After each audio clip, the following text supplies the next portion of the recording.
Hello, c'est HR, ton chroniqueur. Alors je viens de voir au cinéma le nouveau film avec Sean Penn, Black Flies. Ce film est poignant, ce film a beaucoup de particularités, forcément il faut que je t'en parle, mais avant cela n'oublie pas, si tu n'es pas abonné, pense à le faire, surtout pense à la petite cloche pour les notifs. Let's go. I told them it was a mistake. Get away from me. Seriously, man, be careful. We all work in the darkness.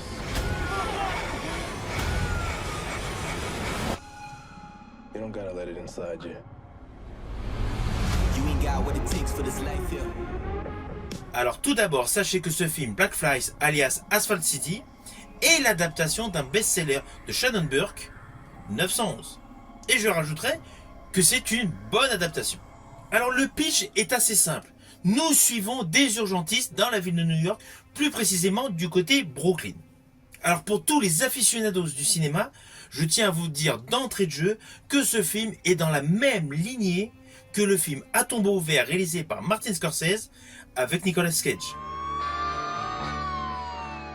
Frank! Are you okay? Never felt better in my life. How are you? I'm good. Good. Alors côté réalisation, ce film est radicalement différent de ce que vous pouviez voir dans le film de Martin Scorsese. Là, Jean-Stéphane Sauver, donc le réalisateur de ce film, a essentiellement utilisé une caméra au point. De ce fait, on est tout le temps dans le cœur du sujet. On a vraiment l'impression de vivre aux côtés des urgentistes dans la ville de New York. Et je rajouterai que même lorsqu'il n'y a pas l'utilisation de la caméra au point pour les déplacements, le film est largement agrémenté de zoom. Et cela essentiellement dès qu'un protagoniste parle. Nous avons son visage en plein écran. Et d'ailleurs, la scène d'ouverture de ce film commence avec ce procédé. Nous découvrons Ty Sheridan, donc, qui est dans une ambulance. Donc, il fait ses débuts en tant qu'urgentiste. Donc il y a un gros zoom sur lui. Et il intervient immédiatement dans le feu de l'action pour une intervention. Là, tout est extrêmement rapide. Sean Penn donc, intervient également. Il y a un vrai brouhaha. Les dialogues fusent dans tous les sens. Et honnêtement, cela peut être cacophonique. Mais cela représente vraiment une action réelle. Et les victimes sont plus vraies que nature. Le sang est là. On est dans un milieu de gang, on est dans un milieu de toxico. D'ailleurs, assez rapidement, au début de ce film, pareil, il y a une séquence avec un chien. Ne vous inquiétez pas, vous me connaissez. Je ne vais pas aller plus loin sur les lignes scénaristiques. Je préfère que vous découvriez avec plaisir ce film, qui est d'ailleurs un bon film. Bref, il y a une séquence donc avec un chien donc, et les gangs. C'est criant de vérité. Ce film, malgré qu'il se déroule sur tout Brooklyn, car il y a vraiment des actions dans différents quartiers, et le jeune Ty Sheridan vit à Chinatown. De ce fait, on découvre donc tout Brooklyn. Mais malgré donc ce voyage, on va dire ce voyage séculaire dans le dédale des rues new-yorkaises, ce film est intimiste et met en exergue la souffrance, la rudesse de la vie de ces urgentistes.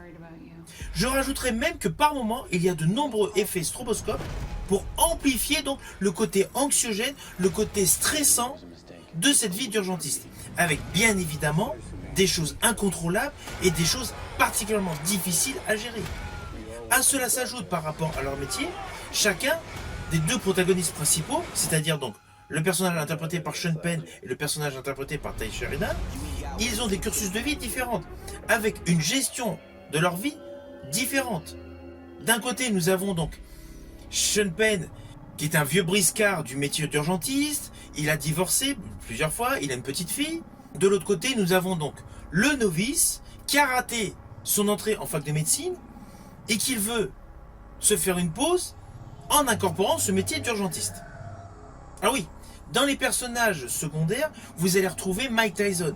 Alors honnêtement, Mike Tyson est radicalement différent de tout ce que vous avez pu voir dans les compositions cinématographiques. Lui est boxeur, donc hyper célèbre, avait plus l'habitude ces derniers temps au cinéma d'interpréter des rôles physiques. Là, il interprète un supérieur dans la caserne où se situent nos urgentistes.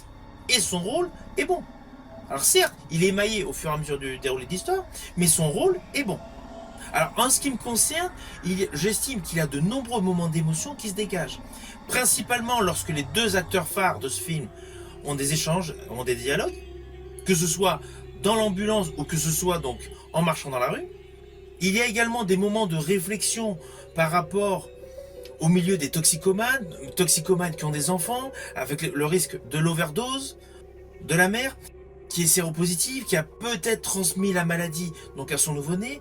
Bref, il y a de nombreux thèmes sociétals qui se dégagent tout autour, tels des satellites autour de nos deux protagonistes principaux.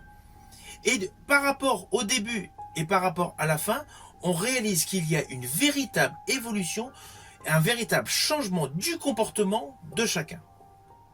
C'est un film totalement criant de vérité. En fait, ce film s'apparente davantage à un documentaire, avec une plongée impressionnante dans le monde de la violence, de la drogue, du sexe et des gangs. Nous avons une version trash de la ville de New York, une vraie plongée au cœur de la violence, ce qui est totalement antagoniste avec la ville de rêve de New York pour les voyages. Là, dans cette ville palpitante, on ressent la misère humaine. Et je rajouterai que l'effet des gyrophares rouges tout au long de plusieurs séquences, de plusieurs plans séquences, confère au film un effet angoissant permanent. En fait, dans ce film, la violence verbale et physique est constante. La bande-son est totalement ahurissante, et on peut même se demander au final, est-ce que la mort n'est pas elle-même contagieuse? Alors attention à ce que je vais dire, cela peut s'apparenter à un spoil, mais ce n'est pas un spoil, c'est plus par rapport à un détail visuel. À un moment dans le film, donc dans la deuxième moitié de ce film, nous découvrons une personne qui s'est suicidée, qui a le crâne éclaté sur le sol. À ce moment précis, tout le plan séquence, on a d'abord une vue aérienne, puis après des plans très rapprochés, donc toujours l'effet zoom. Cette séquence est totalement gorgée d'émotions. C'est simple, sur le fond. C'est juste une capture, une capsule de vie, on va dire. Mais cet instant dans le film est gorgé d'émotions. Voilà. Ce n'était pas un spoil de folie. We all work in the darkness.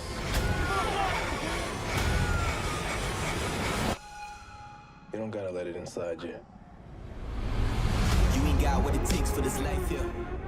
Alors au final, bien évidemment, je vous invite à découvrir ce nouveau film avec Sean Penn au cinéma. Il vaut vraiment le coup d'œil. C'était un film qui est totalement dans le vrai. Si tu as aimé ma vidéo, n'oublie pas, petit pouce vers le haut, pense au partage. Quant à moi, je te dis à bientôt pour une prochaine vidéo.